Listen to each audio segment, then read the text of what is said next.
Hey, listen. Don't take this for anything sweet, you understand? Because our goal is to win our league, correct? Yes, sir. Because we already know who we want to see, who we want to see right here. I won't put it out here tonight, but we already know what the goal is, correct?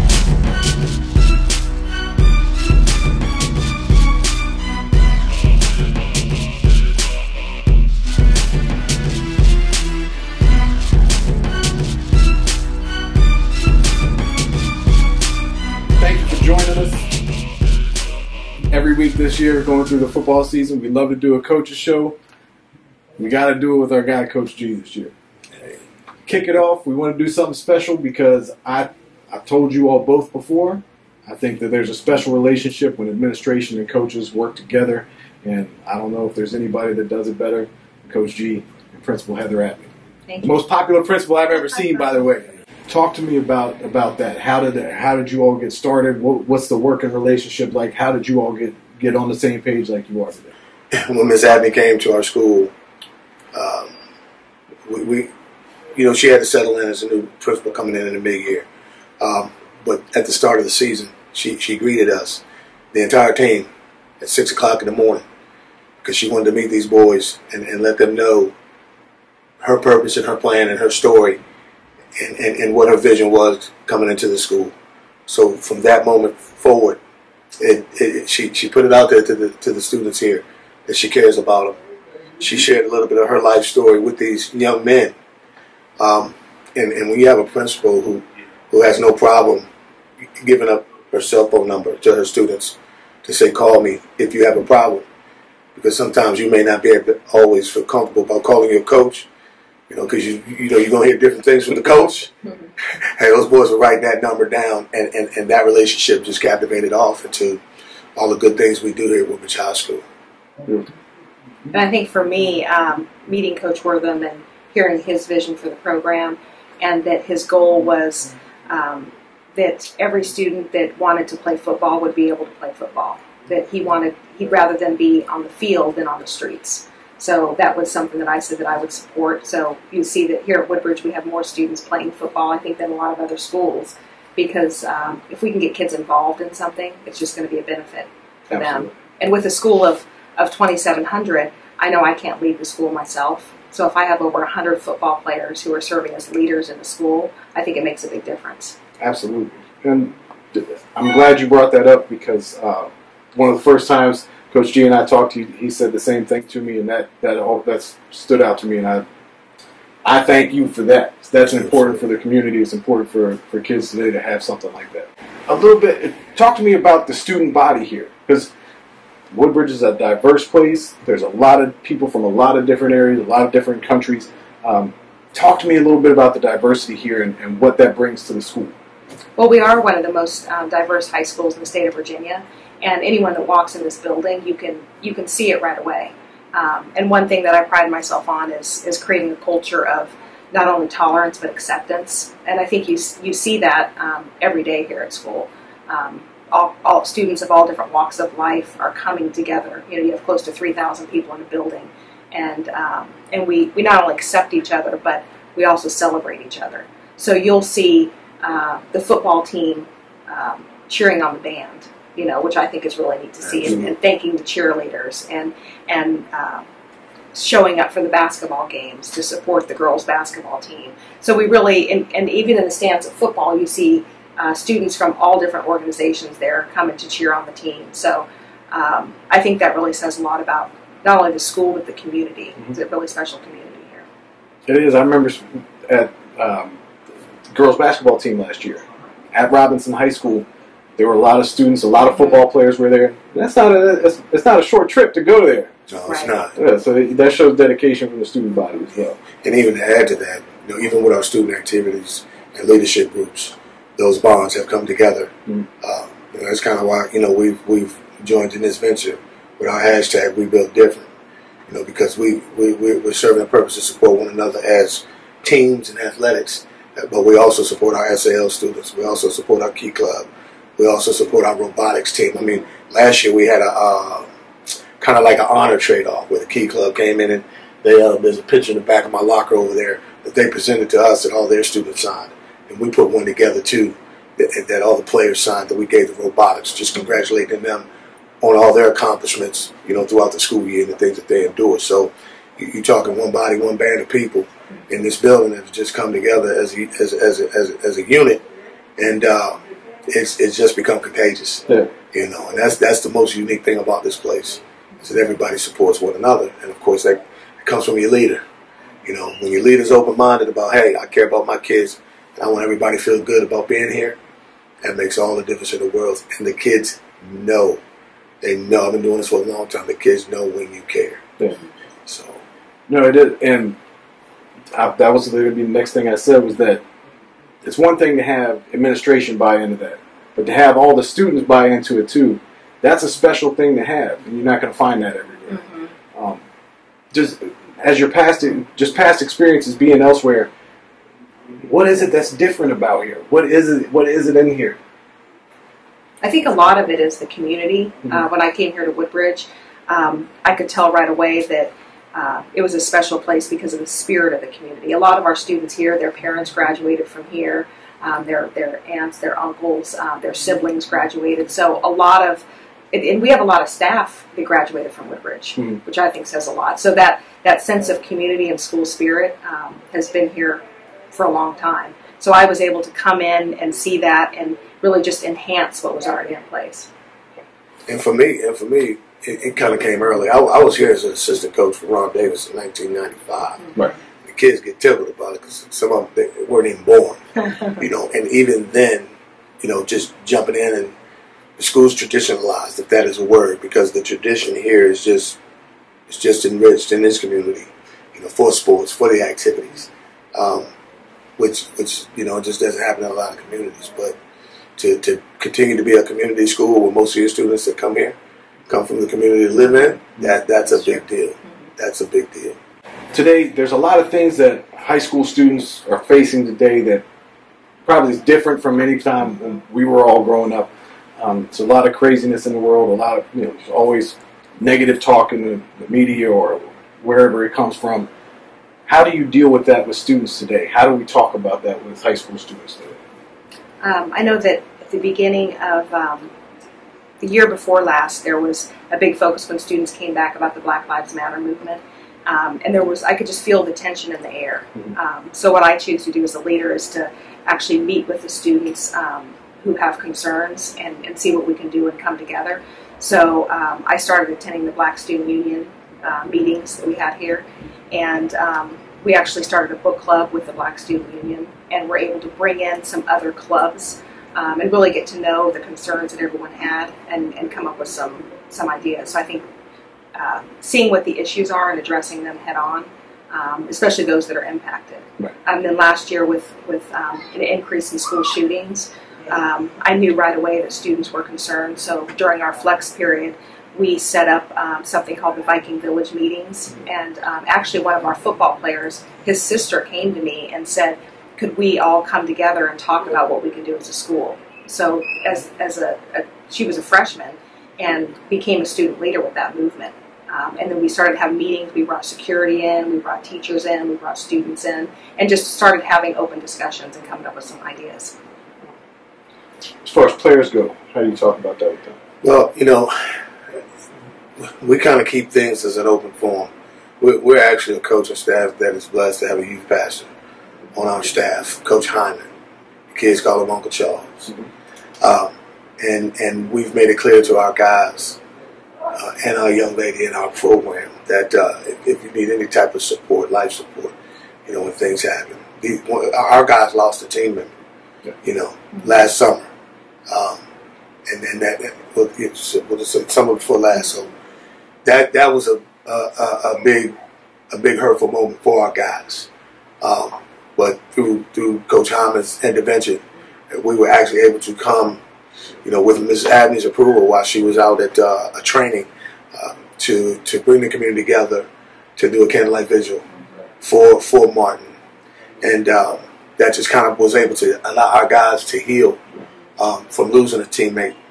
And, with Coach Hyman's vision, and we're an FCA program, so we don't force it on anyone. It's how you take it if you want to be a part of it. and just through his guidance, and like I said, I'm very blessed to have him, because through his guidance and knowledge of working with young people, it's been a relief for us. But in the world of sports, you fight a whole lot of other battles too, because I want a substance-free program. So we have a new Horizon specialist, Ms. Tina Giacomo, that does team building activities with us. Because I call it distractions to my guys. They know when I'm talking about distractions, it could be numerous things. Mm-hmm. What's going on, in your life, what's going on in the streets, what's going on at home, and I try to keep them distraction free as best I can. But having those two elements and components, we kind of feel it's a bonus for us. Because our kids do feel comfortable talking to Miss Tina. Our guys do feel comfortable about talking to Coach Hyman. And then sometimes we'll just come together as a team and have an open forum and discuss things that matter out here in the world and things that are going on to keep them focused. Well, one thing, I think kids did get a bad rap. A lot of people use the word millennials and talk bad like that. But I think kids today are more dedicated in a lot of ways than ever before. What do you see from students today as far as that goes? Well, we here at Woodbridge, we have one of the largest student leadership classes. We've even expanded, and this year one of our classes focuses on student athletes in leadership. And so one of my focuses as a principal is to make sure that every student is prepared to be a leader. So you'll see here a lot of the things that go on in the school are organized and executed by students. Our new student orientation, where we just welcomed in 800 freshmen, the orientation was completely organized and led by student leaders. That's great. So you'll see that a lot of the things that happen in the building are done by students. It's pretty incredible. Yeah. They put out a monthly newsletter. They put out some of the videos that you've seen. So I see all the great things that the students are doing. That's great. On the football side, coaching side, they spend a lot more time with you than we used to when we were growing up. They do. I mean, I ask our guys from time to time, just in a joking manner, do you know what a phone booth is? Do you know what a payphone is? The biggest difference in today's time is that the technology allows them to be creative, but be creative a lot faster than me looking at my encyclopedias when I was growing up. Using my index cards to take those notes. Sitting in a phone booth during a lightning storm trying to get a prom date. It's just a big difference. And I kind of can agree with you. I think sometimes they do get a bad rap on the short end of the stick. Yeah. But just in where we are in the world today than compared to when we were all growing up, it's different. Yeah. That's why part of what we created here. It takes a village to raise a child, and our biggest vision is that we are a village, and we're going to raise all these students. Yeah. So that's just my take on the sports end. Well, Ms. Abney, I know you got to get going. I appreciate the time. You're the busiest person I've ever seen before. 2,700 students. You got a lot to contend with. But I thank you for doing some time. We'd love to come out and shoot some stuff more about the school and the clubs and everything that goes on here. Thank you.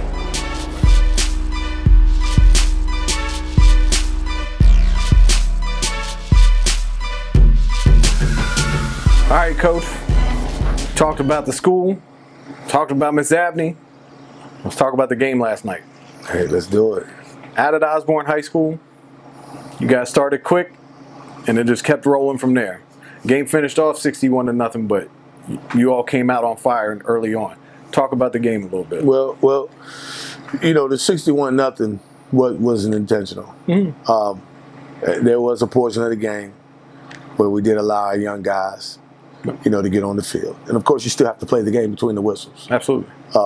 And our young guys showed us a few things because they really haven't got the bulk of the work, all preseason, all camp, with either, even with us going up to W.T. Woodson. And because in that situation with W.T. Woodson and Marshall, we brought our JVs because we had intentions on letting our JVs go, but they had already had 2 scrimmages set for their JV kids, so they could not use a third. So we just kind of mixed our guys in, but didn't get everybody in like we could have. But last night we were just kind of able to gauge from the young guys on how successful they'll be. Our JV team was pretty good last year, and some of those guys we mixed in last night will play at the JV level for us.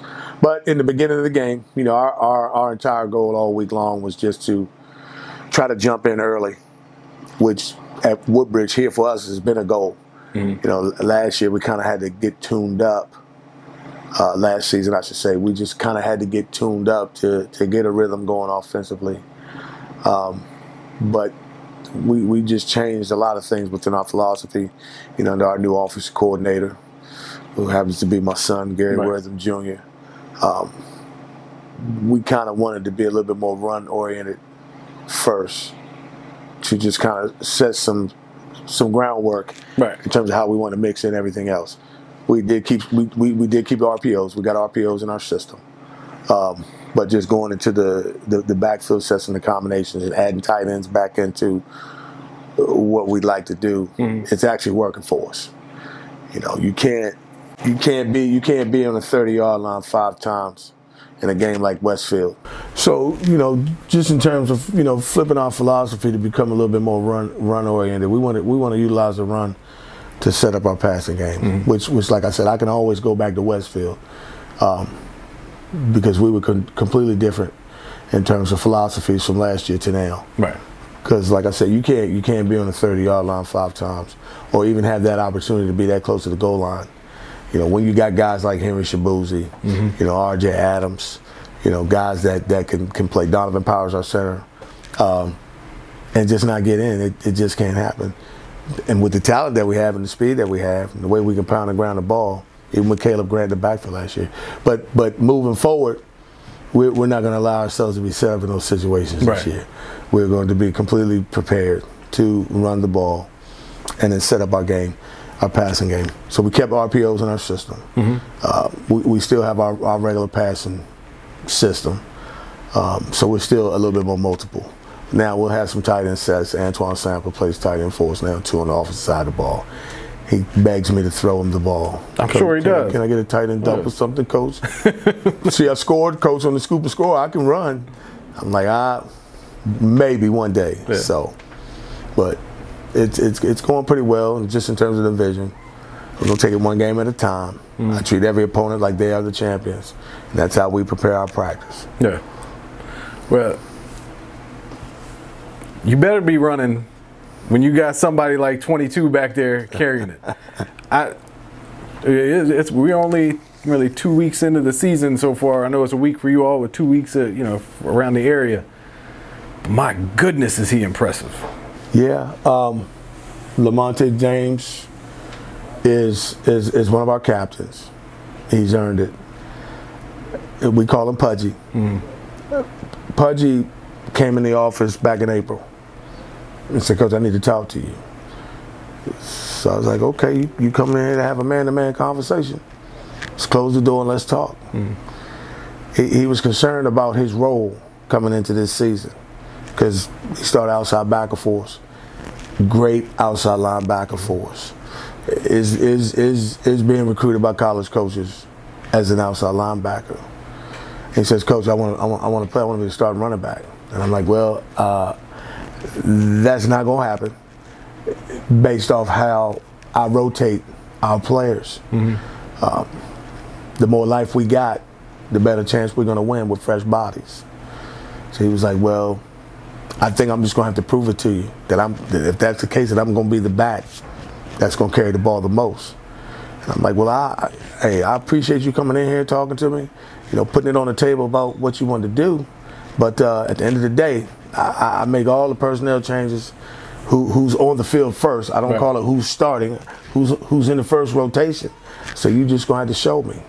And I tell you what, from that conversation on, he's busted his behind in that weight room. He hasn't skipped a beat. He's on time for everything we do. And he actually got faster through our training. G Junior does our training too.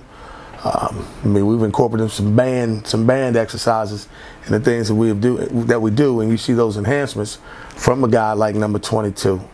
And we saw a little bit of it against South County, but we saw all of it last night. And he still, after we was like, "Okay, you've had enough." "Coach, no, you got to take a break. You got to relax." So I'm proud of him. I'm proud of him because he met his goal. His goal was to prove to me that he wanted to be that guy in that first rotation to carry the ball for this program, and he's done it. And man, it was a great thing to see. So I've already been on the horn with college coaches already, you know, flipping these clips to him and letting them know he's moved on to another position. You know, because a guy like him, no knock. I mean, you know, your average college coach was like a 6 foot, 6'1", right, you know, 6'2" linebacker, especially an outside backer. So he's been fighting the undersized battle. However, you know, you got a school that's kind of built a pipeline in here, Sacred Heart. You know, it took 3 guys from our program last year. They like the way he plays defense. But so some of those guys that I've sent his defensive information on, I've told them, I know you may tell me you're done with your 2020 class and 2019 class, but I need you to go back and take a look at this kid who lives in Virginia, that can play in Virginia. It ain't going to cost you a lot of money on a scholarship to take a guy like Lamont James and put him in your arsenal and recruit him. So I've hit up a couple guys between last night and this morning. I don't want to be in his way. When he's running the ball, I don't want to be in his way. Yeah, I tell you. I watched him last night. He doesn't mind initiating some punishment on somebody that's coming for him. How about that? I'd love to see that. Yes, well, I do. You know, talking about him coming in and talking to you, how important is that for your program to have guys like that who are dedicated? And I mean, that's leadership and that's dedication. Absolutely. I mean, I try to encourage the whole team all the time. You know, I got an open door policy. If you got a concern or you got an issue or you got something you want to talk about or you want to come in and truly figure out where you are within your role of being a part of this program, I encourage all of them to, you know, take that opportunity to come in and say, Coach, I need to talk to you. You know, what I do though for everybody is I give them the realistic approach about what my answers are going to be. Right. So I'm going to give you the whys, where we are as a staff in regards to evaluating you, and why we think your situation is the way it is. So it was good for him. It was good for him. Pudgy's a guy we're very proud of in this program. Pudgy loves this school. Yeah. Pudgy works here at the school on Sundays with Zion Church. He loves that job. And sometimes I say, Pudgy, you need a ride home? No, I'm good, Coach. I'm going to the volleyball game. I'm like, okay, so you're going. He's another guy goes out and supports the other programs here too. So we're impressed with him. We're impressed with him and his leadership. You know, he tightens the team up if we need to be tightened up. He supports the coaches, and he matured into that. Right. You know, he matured into that to where now as a senior leader, he's handling his role very well. Well, your captains are vocal, and it's funny because I like to sit back and watch sometimes. And they're almost an extension of you, because there's things where they come off the field. If you're not happy about something, you're gonna let the players know. But right behind you, they don't even hear what you're saying. But somebody coming off the field, they're right in there too. How great is your captains as far as their leadership goes? And I mean, it's got to be a great thing for you to have that. Well, this is what's really crazy about what you're talking about. Devon Matthews actually has been the guy since he got here. Right. To teach these guys how to be vocal. I mean, he came in just instantaneously leader. Yeah. This is it. Hey, this is what we got to do. This is what we got to do. This is how it's supposed to be. Get in line. Hey, y'all hear Coach talking. So that right there created a trickle down effect where the captains can kind of groom in that thing. So now you got Seth Elsmore checking the guys, and Seth has been he's been a good vocal leader for us for a minute. But him now being a singer, playing next to Tavon, and then you got RJ now, you know, the young buck of the bunch, you know, the junior guy, getting the guys in check, making sure things are going the way they're supposed to be. Seniors are responsible for that locker room, and that's Tavon, Seth, Pudgy, those captains, and Tavius Jackson, is a captain in this program, who has also expanded his maturity to the fullest, has become a great range leader here in this program, has been more vocal now since we've had him.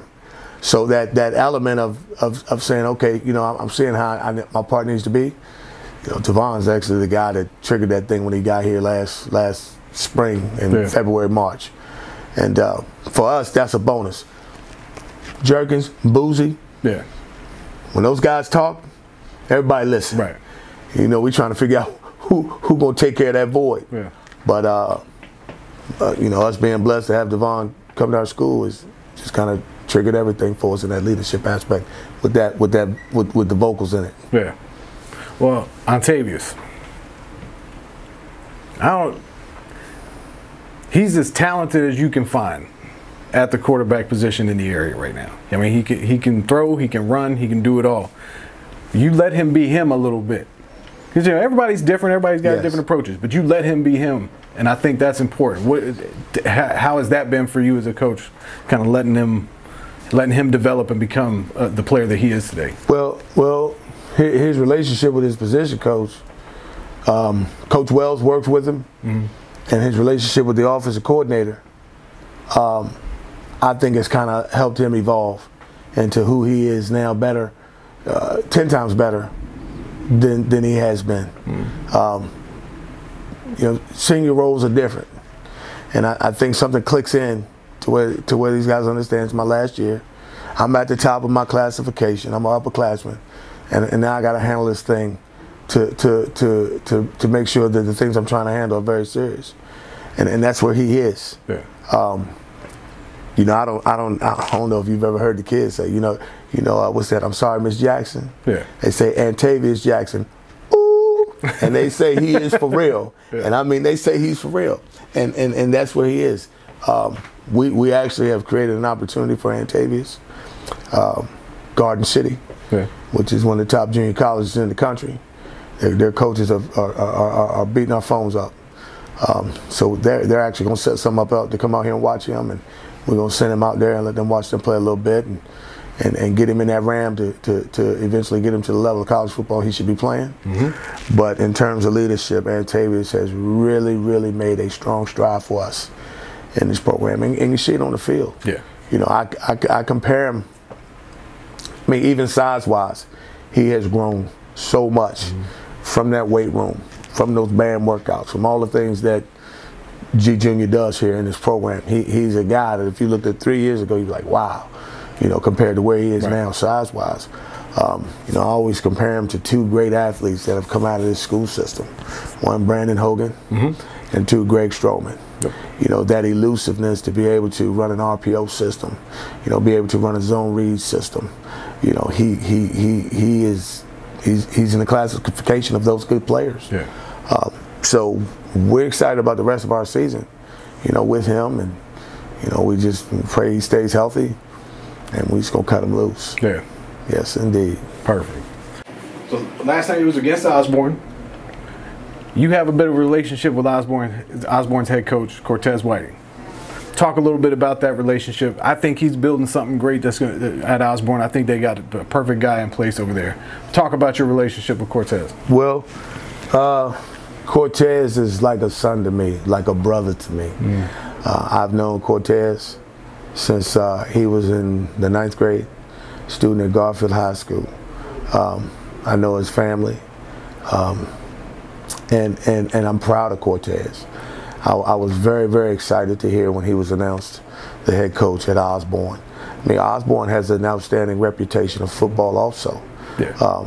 If folks, don't forget or haven't forgotten, that school has had some great football in that history of that high school. So I was very excited when I heard Cortez got the job. I supported Cortez in getting that job. Where Cortez is, I've been there. I was at Freedom High School for 5 years, trying to change the culture, trying to build a program, trying to help kids be exposed, at the same time trying to develop a way to win games.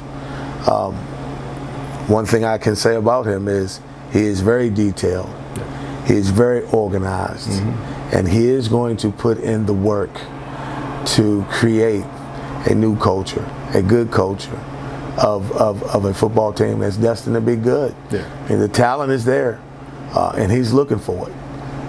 So when I said earlier that 61-point situation wasn't intentional, we put some guys in there that we wanted to see, but between the whistles, the game still has to go on. Right. But I know he's going to continue to work and grind to build his program, and I support him 100%. Yeah. And he knows he can always pick up the phone, call me for anything, and he'll get it. Yeah. So it's you know, I kind of watched him, you know, last night on the sideline, and just being that close to him, just, you know, I'm just like, man, that's my man over there. Yeah. You know, I'm happy that he's in this situation, and I'm actually that I'm happy that he has that title. You know, that he is the head coach.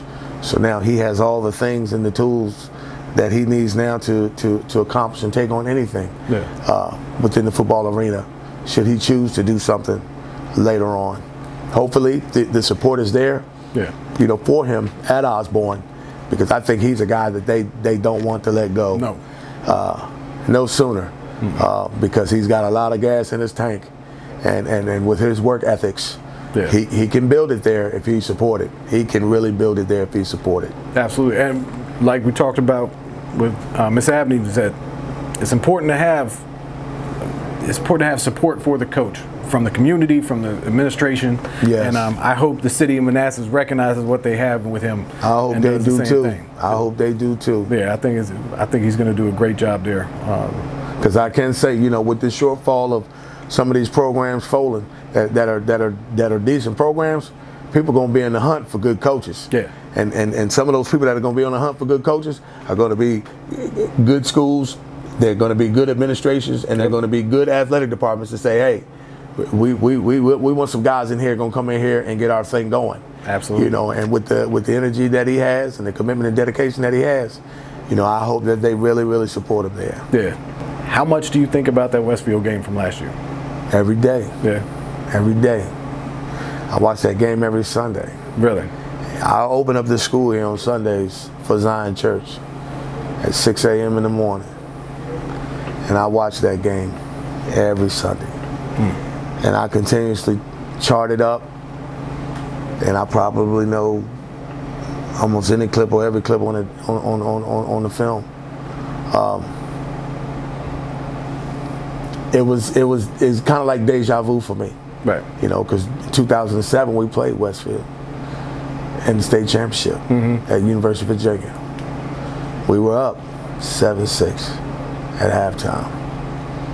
Their depth just out expanded what we had. You know, when your twos and threes are playing like your ones, you're in a battle. But to be able to have that accomplishment, I had no idea in 2007 I'd be on the staff coaching the state championship. Yeah. It's one of the best memories of my life. So I tell the kids, even coming back and building up to last season, you know, going 7-3 the first year, coming back, losing the first round of playoffs. School hadn't been in the playoffs in a minute. Then going 3-7, which just plummeted everything. We had just kind of felt that there were some gaps in things, and meaning gaps is, I thought coming in, I would have the concerns of issues, trying to change the culture, trying to get the kids to buy into what we were doing. Right. That senior class with Khalil Grant and those guys, they were outstanding. They were great. So just that second year, trying to pull some leadership, it was a struggle to do so. We had some guys that wanted to do it, but where we noticed it was coming from the most were the young guys. Right. Jerkins, Boozy. So that's where the uplift came to us, you know, going 12-2 last year. So when I reverted back to the Westfield situation, you know, I have a highlight DVD of our road to the state championship that year in 2007, and it has Keith Thompson's brother, Paul Thompson, who was a 3-time All-State nose tackle here in this program, and we didn't lose a game. Yeah. We didn't lose a game until the state championship. And I played that for the kids in the beginning of last year when we made sure we were going to get this commitment. So they were like, well, who'd you play in the state championship with that year, Coach? It's like, that was Westfield. I said, so really us in a situation last year, that was our state championship, was seeing Westfield again. Yeah. Well-coached team.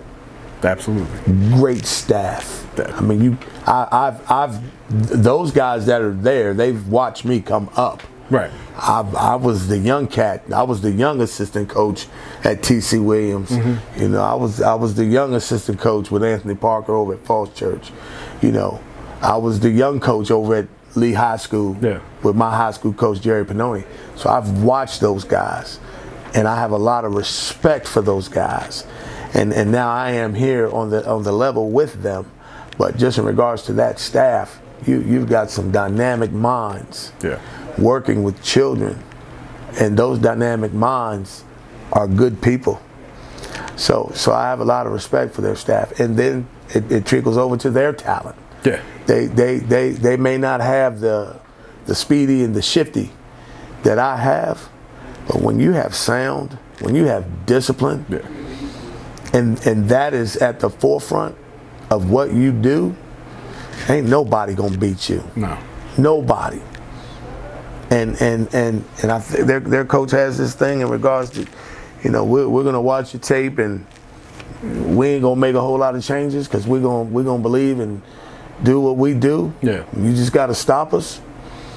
You know, that's a good philosophy. I kind of feel the same way. But somebody got to lose.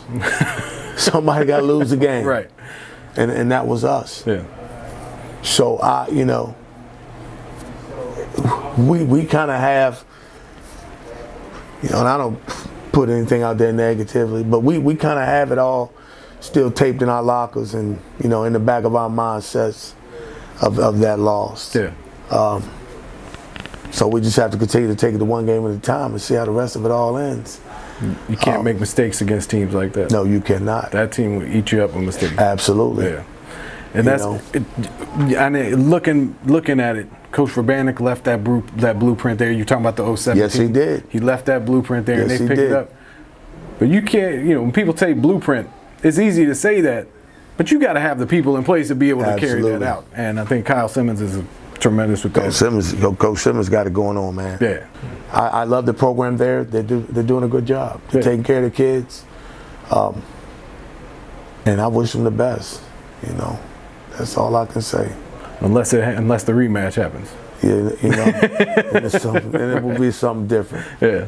Yeah, but those guys have been good to me. Well, you know, even, you know, Coach Adams, Dick Adams, I consider, you know, to be a mentor of mine as well. Yeah. I mean, Larry Johnson, the associate head coach at Ohio State, gave me my shot, fresh out of college at T.C. Williams.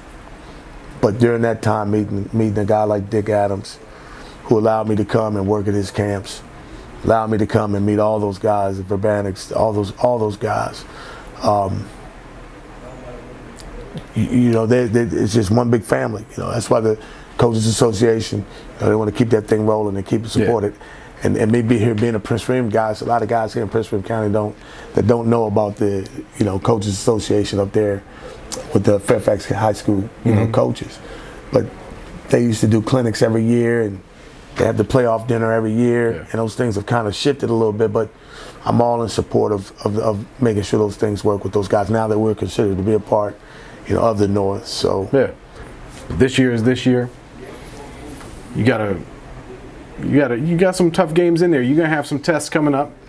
Home game, your first home game of the year. What's that student section gonna be like? That first home game of the year? It'll be thick. It'll be thick. Yeah. They like to come out. They're not quiet. You know, bleachers are for sitting. But when it comes to our student section, it's gonna be standing room only. That's all they do. That's all they do. That's what they do. And I consider us to have the best student sections in Virginia. Yeah. Some folks trying to duplicate it, but it ain't possible. No. The kids here love the program. The kids here love the students that play in the program. It's an oversized family. Yeah. And they come out and they support it. And here, you see the elements of it. And it's a beautiful thing. It is.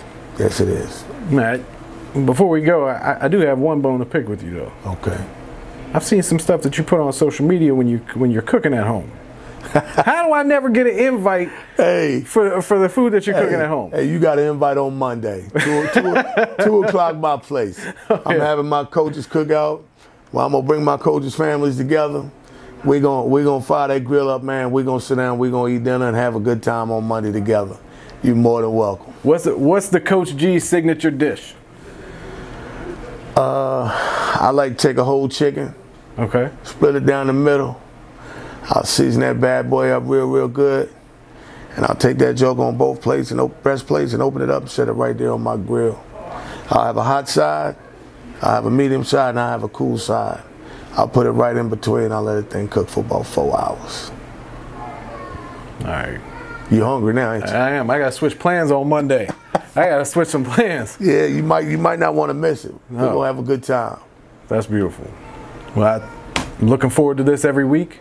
Yes, indeed. Let's do it. Can't wait to keep it going. Thank you. You know, John couldn't even be here today. The big fella, he's running. You know, he's in high demand all the time. He's running around all over the place. He got to come back out. He got to come back out and see Coach G now. He's gonna be mad about the food though. So I'm not gonna tell him about Monday. You know what? That's right. Because every time food topic comes up during the show, he's like, "Hey man, ruling. He's ready." Oh yeah. All right, well let him know, man. If you find him, tell him come on by the house. No, I'm not gonna do that. Won't be no food left for nobody. No. But plus, I would like to rub it in his face afterwards. How about that? I'm with it. All right. However you want to work it out. But Perfect. thank you for everything. All right, we'll see you next week.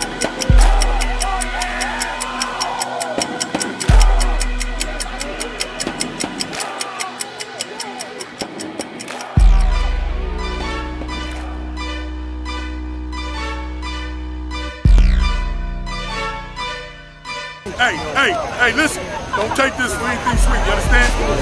Because our goal is to win our league, correct? Yes, sir. Because we already know who we want to see, who we want to see right here. I won't put it out here tonight, but we already know what the goal is, correct?